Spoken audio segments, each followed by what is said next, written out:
Hello students, so the next chapter that we are going to start is the electricity. This is the second last chapter of the physics part of our book.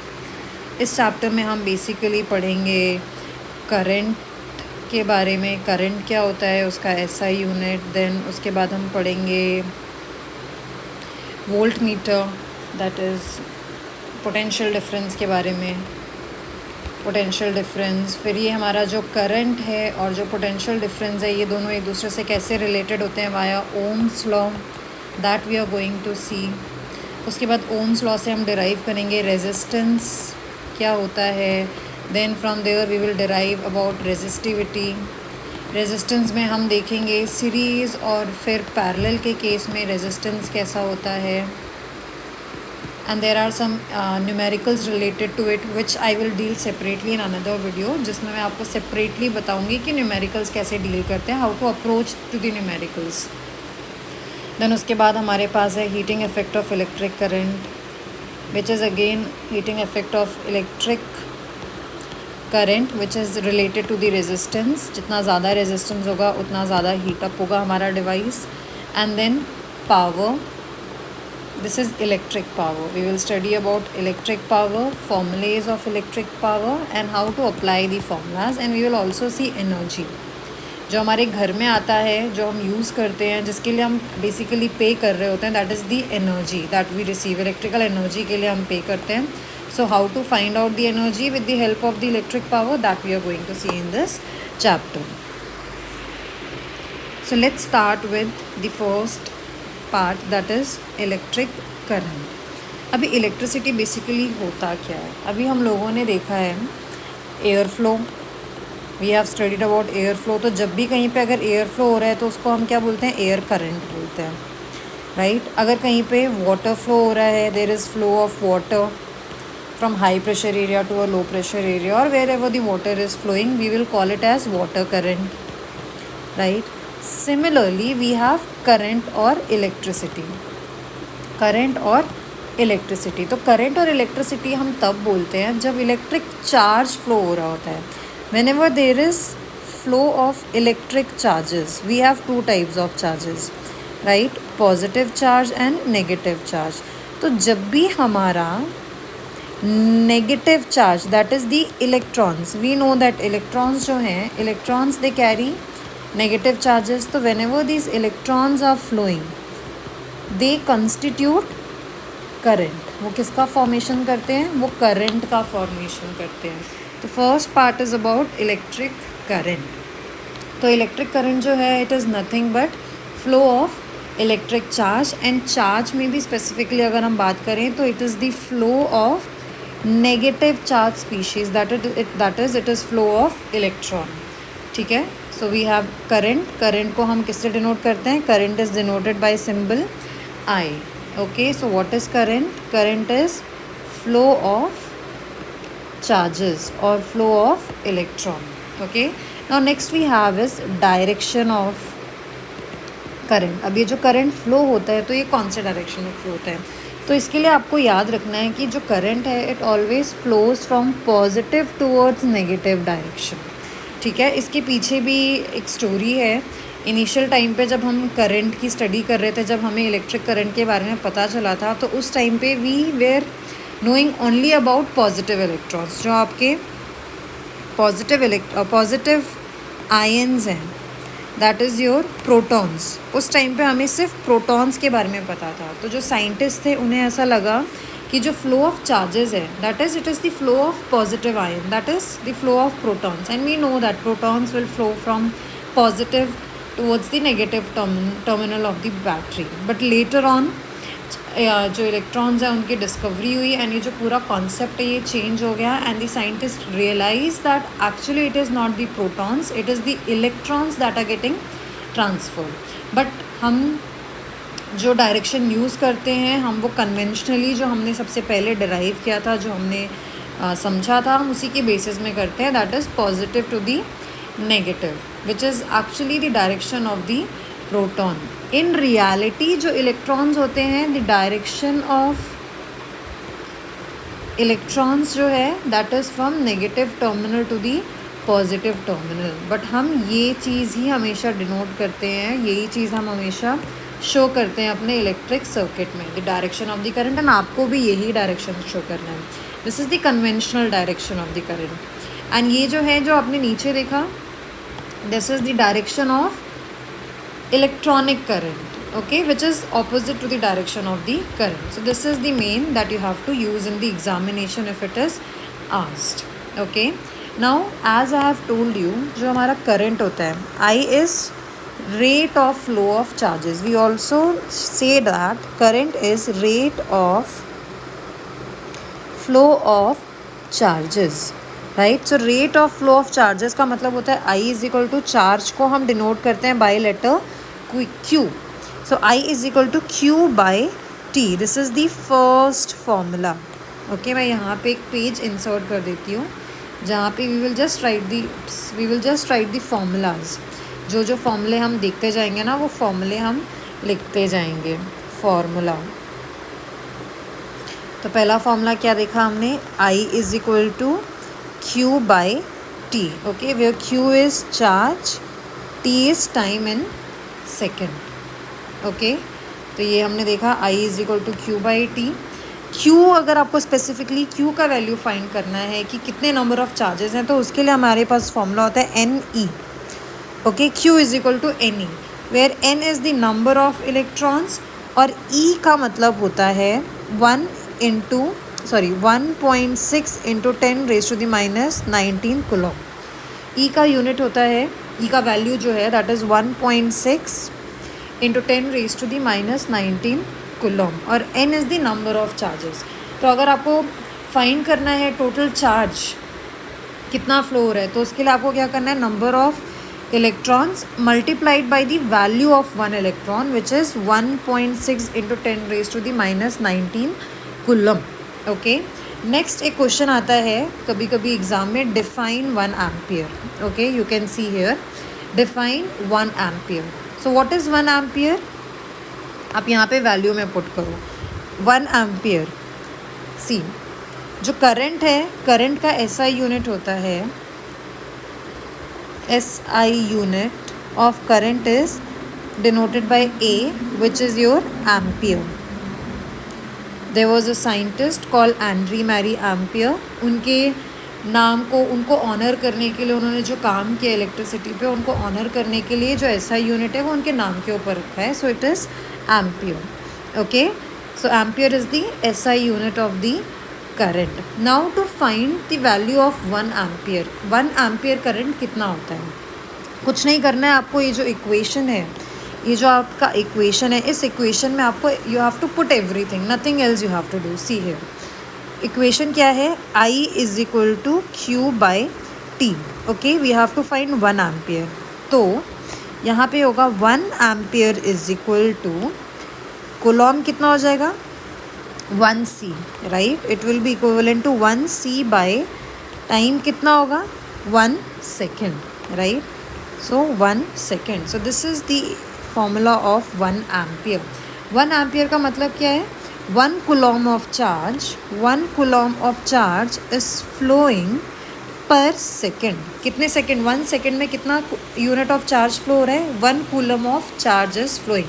उस case में हम बोलेंगे कि जो current है किसी भी conductor में, that is of 1 ampere. You can see here, it is clearly given here. 1 ampere is constituted by the flow of 1 coulomb of charge per second. That is 1 ampere is equal to 1 coulomb per 1 second. Okay, now next thing that you have to keep in your mind at this particular point is device. अब मुझे major करना है, मुझे नहीं पता है कितना charge जा रहा है, टाइम चलो मैं फाइंड आउट कर सकती हूँ, but I don't know how much amount of charge is flowing. I have to measure the current in a electric circuit. Measure करने के लिए हमारे पास एक सिंपल डिवाइस होता है जिसको हम बोलते हैं ammeter. The name of the device is ammeter. You can clearly see here in the photo. ये जो आपको यहाँ पे डायग्राम दिख रहा है, this is battery. Okay, positive terminal, negative terminal.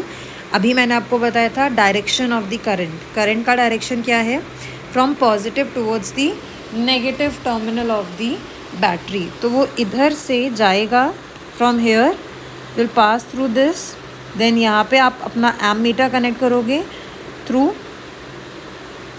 the switch, it will reach to the negative terminal of the battery. Is it clear? तो ये जो आपको दिख रहा है device, this is the ammeter. Ammeter को ऑलवेज हम कनेक्ट करते हैं in series. Okay, it is always connected in series. Ammeter के अंदर बहुत ही लेस रेजिस्टेंस होता है. As it is having less resistance, it will capture maximum of the current can flow across it. सारा का सारा करंट उसके अक्रॉस फ्लो होगा and it can easily measure the value of the current. Okay, so that is the reason why ammeter is connected in series. And जितना भी current flow हो रहा है वो उसको क्या करेगा, मेजर कर लेगा. So I hope this is clear to everyone. So इसी से रिलेटेड यहाँ पे एक एग्जाम्पल क्वेश्चन भी है, आप देख सकते हो. क्वेश्चन पढ़ते हैं पहले. A current of 0.5 ampere is drawn by a filament of an electric bulb for 10 minutes. Time is 10 minutes. Find the amount of electric charge that flows through the circuit. हमें Q फाइंड आउट करना है. तो सबसे पहले जब भी आप ऐसा क्वेश्चन सॉल्व करते हो, you have to solve in this manner. First you will write what and all things are given. सबसे पहला है I current I is equal to 0.5 ampere is drawn by a filament of a current of an electric bulb for 10 minutes. Time is 10 minutes दिया हुआ है. ऊपर हमने देखा था टाइम हमारा किस में रहेगा, it should be in second, right. तो यहाँ पे मैं क्या करूँगी, इसको सेकेंड में कन्वर्ट करूँगी. We know that 1 minute is equal to 60 seconds. तो यहाँ पे कितना हो जाएगा, 10 into 60 which is 600 seconds. Now formula में पता है I is equal to Q by T. So Q will be equivalent to I into T. That is 0.5 into 600. जब आप इसको सॉल्व करोगे तो आपको मिलेगा कि Q is equal to 300 coulomb. तो यहाँ पे आंसर हमारा क्या है, 300 कूलम. सिमिलरली एक और क्वेश्चन है, आप यहाँ पे देखोगे. Calculate the number of electrons constituting 1 coulomb of charge. ठीक है, मैंने आपको बताया था अगर आपको number of electrons find out करने हैं और आपको कूलम चार्ज दिया हुआ है तो उसके लिए हमारे पास फॉर्मूला है Q is equal to NE, right. इस फॉर्मूले से आपको E का वैल्यू पता है, आपको यहाँ पे नंबर ऑफ चार्जेस भी मतलब चार्ज भी आपको पता है and you can easily find out N, that is number of electrons. तो यहाँ पे क्या क्या गिवन है, given the value of E. The value of E is 1.6 into 10 raised to the minus 19 coulomb. Okay, Q कितना दिया हुआ है, 1C. N हमें फाइंड आउट करना है. तो यहाँ पे इक्वेशन है Q is equal to NE. N will be equivalent to Q by E, right. So which is 1 by 1.6 into 10 raised to the minus 19 coulomb. जब आप इसको सॉल्व करोगे तो आपको N का वैल्यू मिलेगा 6.25 into 10 raised to the 18 electrons. इसका मतलब क्या है, 1 कूलम में कितने नंबर ऑफ इलेक्ट्रॉन्स रहते हैं, 6.25 into 10 raised to the 18 coulomb. ये यहाँ पे दिया भी हुआ है, you can see here. See ऐसा unit of the charge, electric charge is coulomb which is equivalent to charge contained in nearly 6 into 10 raised to the 18 electrons. 1 coulomb का मतलब near about the charge that is present in 6 into 10 raised to the 18. आप देखो कितने number of electrons flow हो रहे हैं तब जाके 1 coulomb of electric charge generate होता है. So I hope this is clear to everyone. Now the next topic is electric potential and potential difference. Okay, अभी जैसे आपको पता है, अभी हमने ये देखा दैट करंट और electricity is rate of flow of charge. ये जो चार्ज है वो फ्लो हो रहा है, ठीक है. अभी जो फ्लो ऑफ चार्ज है ये किसकी वजह से हो रहा है, how this flow of charge is taking place. So for that simply we will understand with the help of how water flows, right. अब अगर मेरे पास 2 टैंक है, इस टैंक में पानी है और इस टैंक में भी इक्वल अमाउंट ऑफ पानी है और इसको मैंने कनेक्ट किया है विद अ पाइप और मुझे पानी फ्लो करवाना है फ्रॉम टैंक 1 टू टैंक 2. अब वो मैं कैसे करूँगी, जहाँ as they both are having same level of water, water will not flow.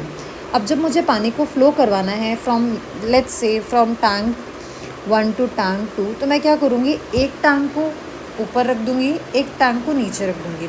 I will create a difference in the height, right. So what I will do is tank 2 को मैं नीचे रख दूँगी. This is my tank 2 with the same level of water. और अब मैं इन दोनों को पाइप से कनेक्ट करूँगी.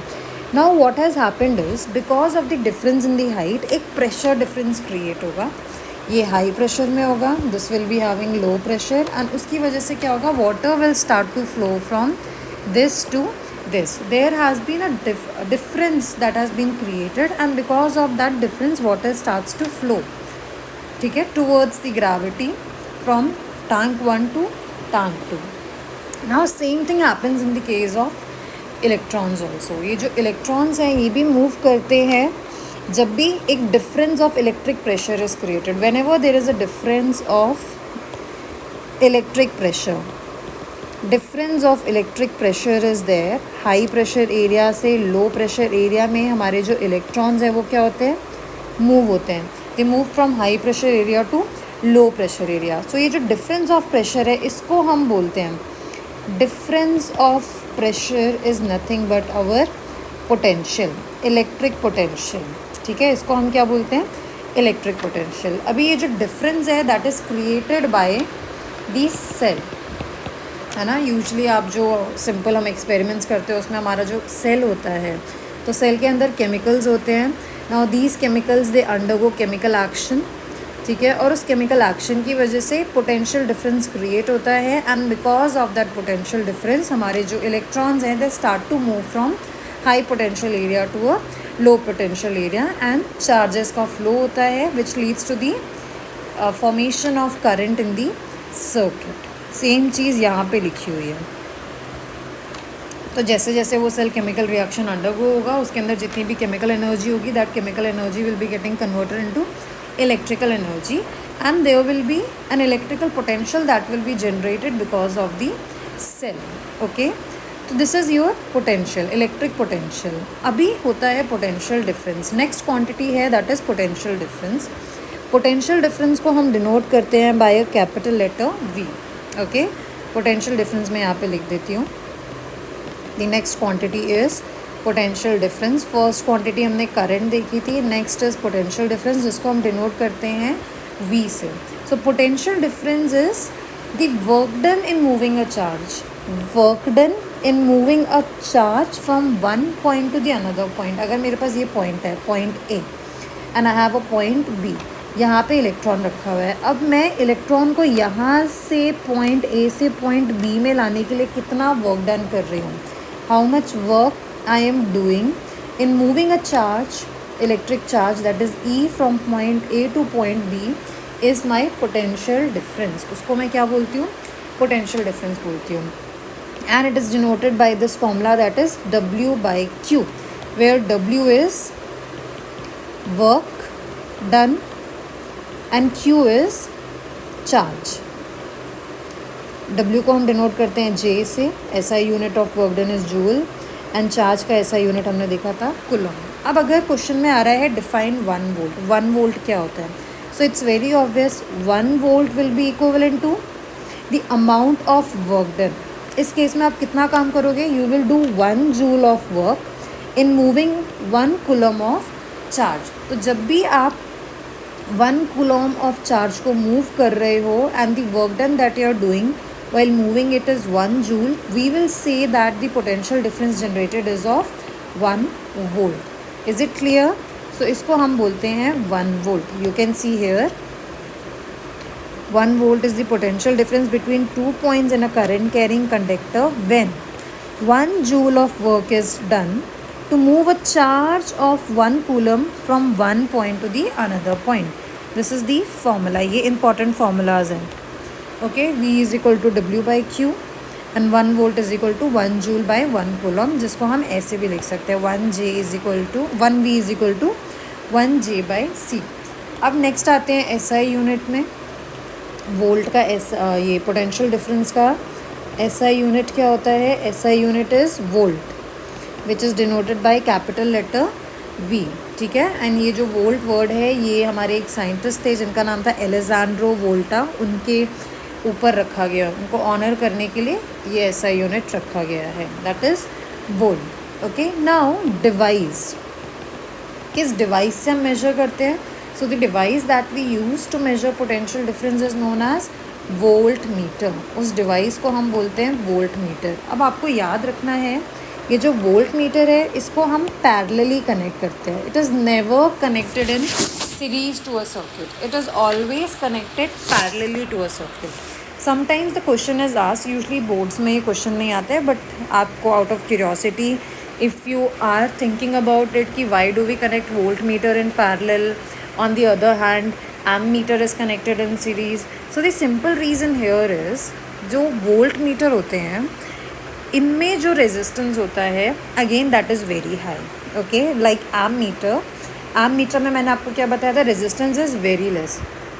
On the other hand, in the case of voltmeter the resistance is very high, और अगर रेजिस्टेंस हाई होता है तो उसकी वजह से क्या होगा, करंट इसके अक्रॉस फ्लो नहीं कर पाएगा, ठीक है। There will be no flow of current, कोई करंट फ्लो नहीं करेगा अगर मैं इसे सीरीज़ में कनेक्ट करूँगी, और मेरा सर्किट ख़राब हो जाएगा। So that is why to avoid that हम इसको पैरेलली कनेक्ट करते हैं। अभी जब हम आगे पढ़ेंगे पैरेलल कनेक्शन क्या होता है, सीरीज़ कनेक्शन क्या होता है, तो आपको क्लियर अंडरस्टैंडिंग होगी इस चीज़ के कॉन्सेप्ट को लेकर। So always remember,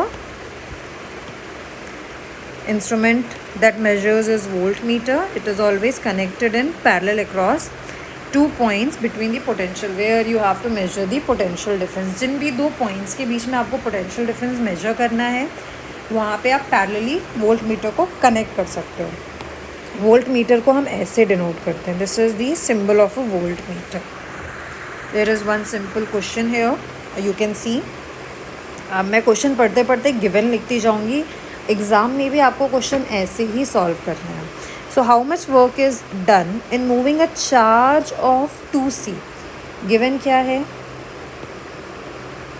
coulomb, that is q given है 2c across 2 points having a potential difference of 12 volt. अभी v कितना है, 12 वोल्ट। मुझे फाइंड आउट क्या करना है, work done, I have to find out w। तो फॉर्मूला क्या है, volt is equal to work done by Q, right. तो work done is equal to V into Q हो जाएगा। वी कितना है, 12 इंटू चार्ज कितना है 2, दैट इज़ 12 2 ज़ा 24 जूल। वर्क डन कितना हो जाएगा, so now the work done will be 24 joule. Is it clear? आप आगे देखोगे तो आपको सिमिलर आंसर भी मिलेगा, that is 24 joule. Now the next topic is circuit diagram. अभी आपको जब भी सर्किट डायग्राम्स बनाने हैं, बहुत बार बोर्ड एग्जाम्स में आता है ड्रॉ अ सर्किट डायग्राम, वो आपको कुछ कुछ कॉम्पोनेंट्स दे देंगे and using that components you have to make the circuit diagram. So for that you should know the symbols, okay. For example electric cell, cell को हम ऐसे डिनोट करते हैं, जो बड़ा वाला डंडा होता है दैट इज़ पॉजिटिव, स्मॉल वाला जो डंडा होता है that is negative terminal and connected to the main circuit. This is battery, again big danda is positive, the small stroke is negative terminal. This is a plug key or a switch that is open. Then we have a plug key with the switch जो closed है. Then this is denoted by a joint wire. जब भी आप wires को join करते हो, usually हम ये use नहीं करते हैं but आपको पता रहना चाहिए. Wires crossing without joining, this is like this. These are the wires that are crossing each other but they are not joined to each other, okay.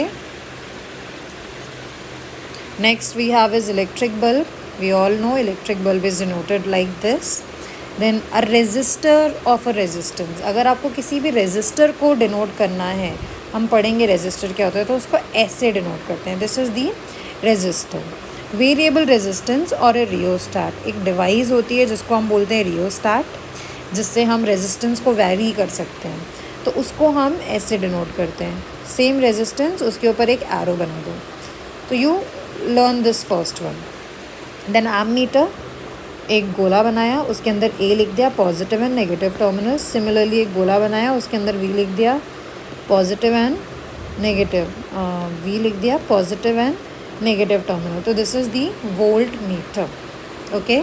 हमें पता है एमीटर को हम सीरीज़ में कनेक्ट करेंगे, वोल्ट मीटर को हम parallel connect करेंगे। Okay, I hope it is clear. तो अभी तक हमने दो क्वांटिटीज़ पढ़ ली। हमने करंट के बारे में पढ़ा और हमने पोटेंशियल डिफरेंस के बारे में पढ़ा, I and potential difference. Now the question arises is, क्या ये आई और वी एक दूसरे से इंटर रिलेटेड है, इनका कोई रिलेशन है, या फिर ऐसे ही होते हैं ये सर्किट में? The answer is yes, these I and V they are interrelated to each other. इनका जो रिलेशनशिप है that is they are directly proportional to each other. Okay, जो हमारा वी होता है, potential difference across a current carrying conductor is directly proportional to the current flowing in that conductor। जो भी current जितना flow हो रहा है वो dependent होगा on the potential difference। जितना ज़्यादा potential difference होगा, it's very obvious, more the potential difference, more will be the amount of current flowing across the conductor। Okay, this is at constant temperature. तो जब भी temperature constant है, so at constant temperature my V will be directly proportional to I। ये जो है statement, this was given by a scientist called Ohms and this is known as Ohm's law। इसको हम बोलते हैं Ohm's law। एक scientist थे जिनका नाम था जॉर्ज साइमन ओम। ठीक है, इन साइंटिस्ट ने ये रिलेशन फाइंड आउट किया था between potential difference and electric current, and according to the George Simon Ohm और according to the Ohm's law, उन्होंने ये फाइंड आउट किया था कि जो करंट है, इसको जो करंट है which is flowing across metallic wire will be directly proportional to the potential difference across its terminal at a constant temperature. आप इसको ऐसे भी लिख सकते हो, potential difference across a metallic wire is directly proportional to the current flowing in it at constant temperature। This is very important factor। Temperature क्या होता है? कांस्टेंट रहेगा। At that case only we will say that जो हमारा appliance है वो Ohm's law को follow कर रहा है। This is a simple activity for the Ohm's law.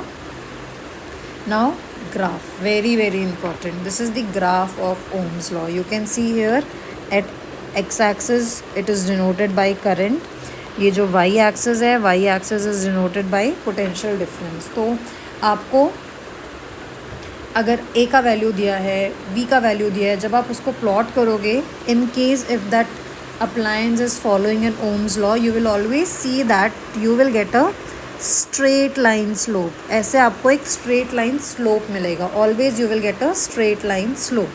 Now ये जो स्लोप है, this slope it tells you about the value of resistance. ये आपको किसकी वैल्यू देता है?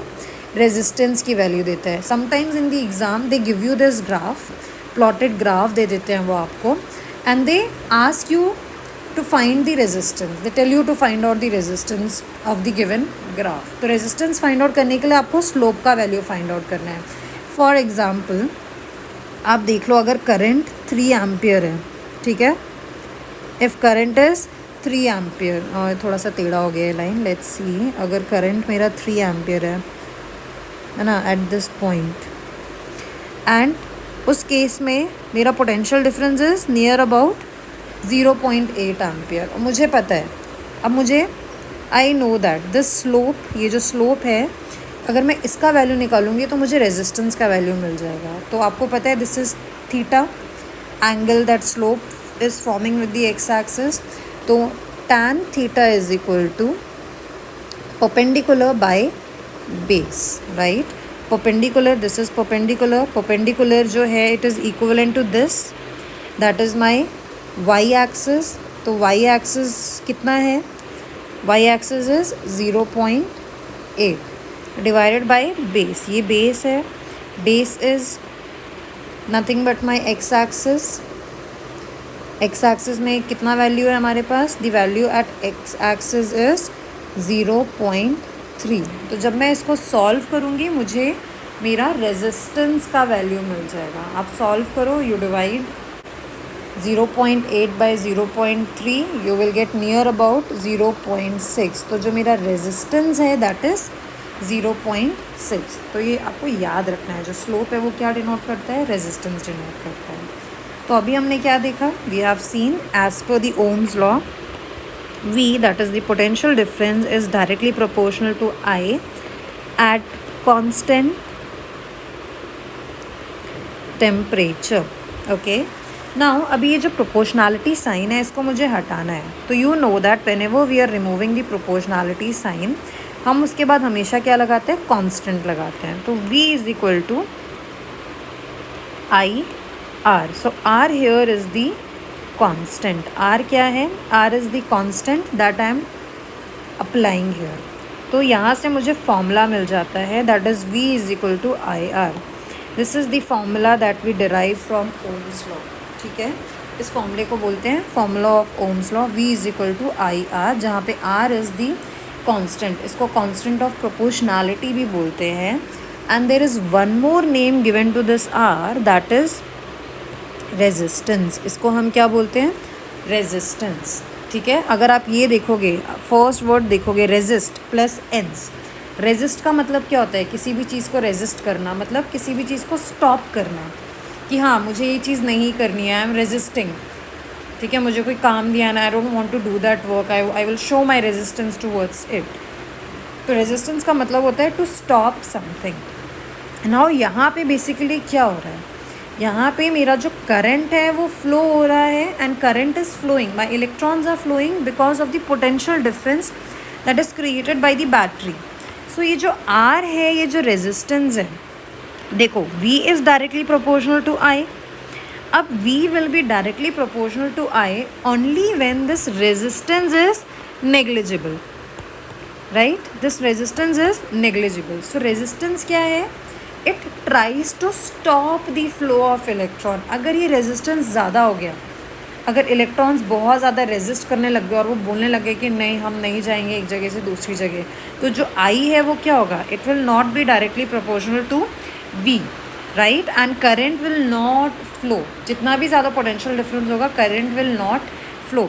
To make this V directly proportional to I, we have to ensure that जो मेरा रेजिस्टेंस है वो क्या हो, it should be minimum. Is it clear?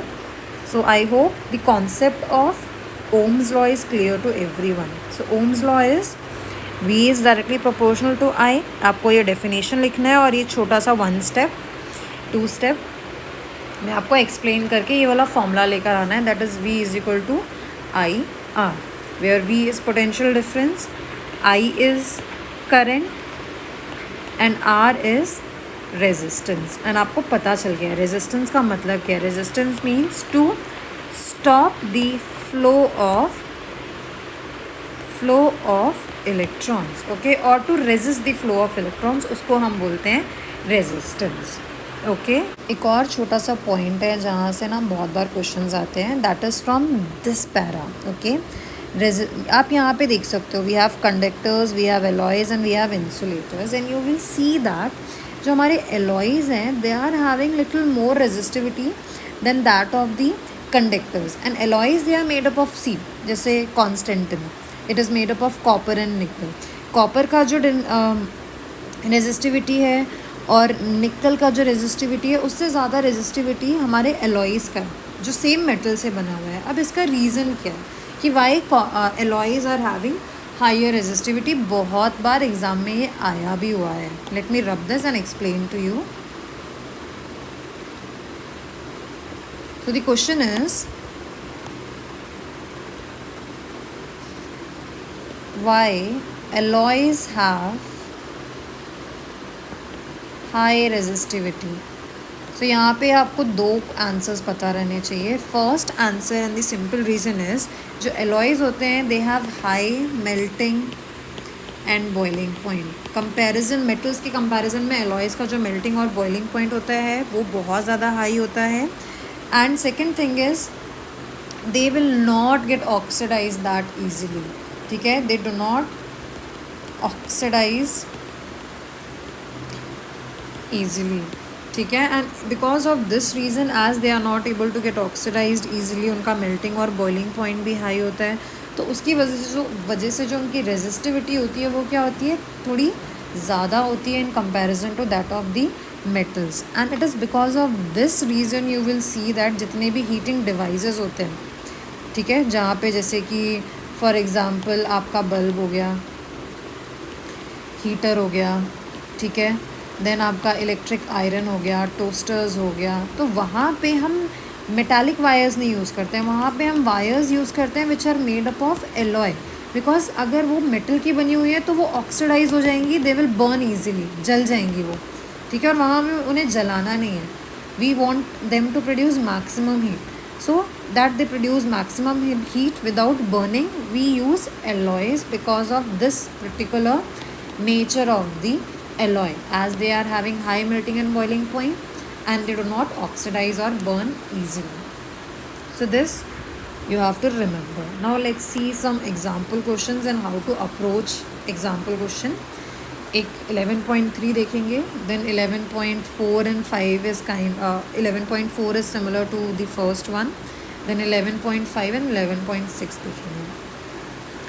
Okay, so how much current will an electric bulb draw from 220 volt? सबसे पहले तो जैसे ही आप क्वेश्चन पढ़ोगे ना, you will write given. Kindly follow this step if you want to. बच्चे मुझसे पूछते हैं कि मैम हमारे न्यूमेरिकल्स में बहुत मिस्टेक होती है, हमें समझ में नहीं आता है, so this is the way to approach the numerical question. Voltage कितना है, 220 volt. If the resistance of the bulb filament is 1200 ohm, ठीक है, रेजिस्टेंस दिया हुआ है, रेजिस्टेंस कितना है 1200 ओम, तो यू विल राइट है R is equal to 1200 ohm. How much current I find out करना है. Will an electric heater coil draw from a 220 volt source if the resistance of the heater coil is 100 ohm? ठीक है, तो पहले तो आप general current निकालो. इस फर्स्ट केस में करंट कितना होगा आप वो निकालो, ठीक है. तो कितना करंट होगा, V is equal to I R. तो I का वैल्यू निकालने के लिए क्या करना पड़ेगा, V बाय आर करना होगा, right. So V by R is equal to V is 220 divided by 1200. इसको आप सॉल्व करोगे आपको मिलेगा 0.18 ampere. You solve it you will get 0.18 ampere. So this is the current that is being drawn, okay, in general case. First question में. अभी second question क्या है, how much current when an electric heater coil draw. This is case 1. Case B में अब हमने क्या किया है, आप देखो यहाँ पे रेजिस्टेंस को हमने डिक्रीज़ कर दिया. पहले रेजिस्टेंस था 1200 ohm, now the resistance is decreased. Generally आपको पता है अगर रेजिस्टेंस डिक्रीज़ होगा तो करंट को क्या होना चाहिए, इंक्रीज़ होना चाहिए, डिक्रीज़ होना चाहिए. Current should increase because R is inversely proportional to I, right. तो let's see here, live example है, हम लोग एक प्रूव करके देख लेते हैं यहाँ पे. अभी सेकेंड केस में voltage is 220, R is 100 ohm. Same formula, I is equal to V by R. V is 220 divided by 100, so 2.2 ampere. First case में जब resistance 1200 ohm था तो current is 0.18 ampere. In the second case when resistance is 100 ohm, हमारा ampere कितना है 2.2 ampere. You can see the increase. This is a live example, mathematically proof हो गया है यहाँ पे कि रेजिस्टेंस डिक्रीज़ होता है तो करंट इंक्रीज़ होता है. Okay, this is also easy, similar to how we have solve the first one. I hope you can solve it on your own. नहीं होता है तो आप कमेंट में लिख दो, मैं एक वीडियो बना के ये भी समझा दूँगी. Let's move on to the next question that is example 11.5. ये न्यू टेक्स्ट बुक है, ठीक है, तो यहाँ पे आपकी पुरानी टेक्स्ट बुक में 12.5 होगा, ये न्यू है तो इसीलिए 11.5 लिखा हुआ है. So let's approach the next question. Given देखेंगे, resistance of a metal wire of length दिया हुआ है 1 metre. Okay, length is given as 1 metre is 26 ohm. Resistance कितना है? 26 ohm at temperature they have given 20 degree Celsius. If diameter of the wire is, they have given the diameter as 0.3 mm। ये mm में है, सब कुछ metre में होना चाहिए, हमने देखा था। तो डायामीटर को मुझे मीटर में कन्वर्ट करना पड़ेगा। उसके लिए मैं क्या करूँगी, 3 × 10⁻⁴ कर दूँगी, तो ये मीटर में कन्वर्ट हो जाएगा, 10⁻⁻⁴। Okay, so this is the meter. What will be the resistivity? मुझे यहाँ पे रेजिस्टिविटी फाइंड करनी है। You know the formula, R is equal to ρl/A, right, and ρ is equal to RA/L। ये मेन फॉर्मूला है जो हमने यहाँ से डराइव किया। आप ये भी लिखोगे ना, you will get half marks for writing the correct formula. So that is why it is very important for all of you to remember the formulas, so that solve नहीं हुआ तो कुछ मार्क्स तो आपको मिल सकते हैं। गिवन लिखा, formula लिखा, तो फॉर्मूला में आप चीज़ें सब्स्टिट्यूट करोगे, आपका आधा क्वेश्चन तो वहीं सही हो गया। ठीक है, अब देखो, अब मैं क्या करूँगी, I will substitute the values. तो जब आप सब वैल्यूज़ को सब्स्टिट्यूट करोगे, ρ इज़ इक्वल टू R कितना है 26 into length is 1 metre, area is, diameter दिया हुआ है, डायामीटर से आपको एरिया फाइंड आउट करना है। ठीक है, so that is πd² by 4 into L। ठीक है, सो यहाँ पे ρ is equal to 26 into 22/7 into d² is 3 × 10⁻⁻⁴ का whole square multiply by L is 1 meter. तो जब आप इसको सॉल्व करोगे तो आपको 1.84 × 10⁻⁻6 ओम मीटर आंसर मिलेगा, नियर अबाउट। थोड़ा सा डिफ़िकल्ट है सॉल्व करना, बट अगर आपने यहाँ तक भी कर लिया ना तो you will gate almost complete, सारे मार्क्स मिलेंगे, सिर्फ आधे मार्क्स शायद कम हो जाए। ठीक है, तो यहाँ तक भी सॉल्व करना इज़ मोर इम्पॉर्टेंट। बोर्ड्स में अगर ऐसा क्वेश्चन आया, आप यहाँ पे सॉल्व करके छोड़ दो, ये बाद में जब टाइम मिलेगा आप आंसर फाइंड आउट करके देखो। ठीक है, ओके, नेक्स्ट क्वेश्चन। ऐसे टाइप के क्वेश्चंस बहुत ज़्यादा आते हैं बोर्ड्स में। A wire of a given material having length L and area of cross section A has a resistance of 4 ohm. What would be the resistance of another wire? एक और दूसरी wire, same material same है, तो material same है तो क्या constant होगा दोनों का? Resistivity will be constant, right. Having length L2 and area of cross section 2A। So let's see how to approach this question. सबसे पहले R1, पहला जो वायर था उसका रेजिस्टेंस निकालते हैं। R1 will be ρl/A, right, and this was equivalent to 4 Om.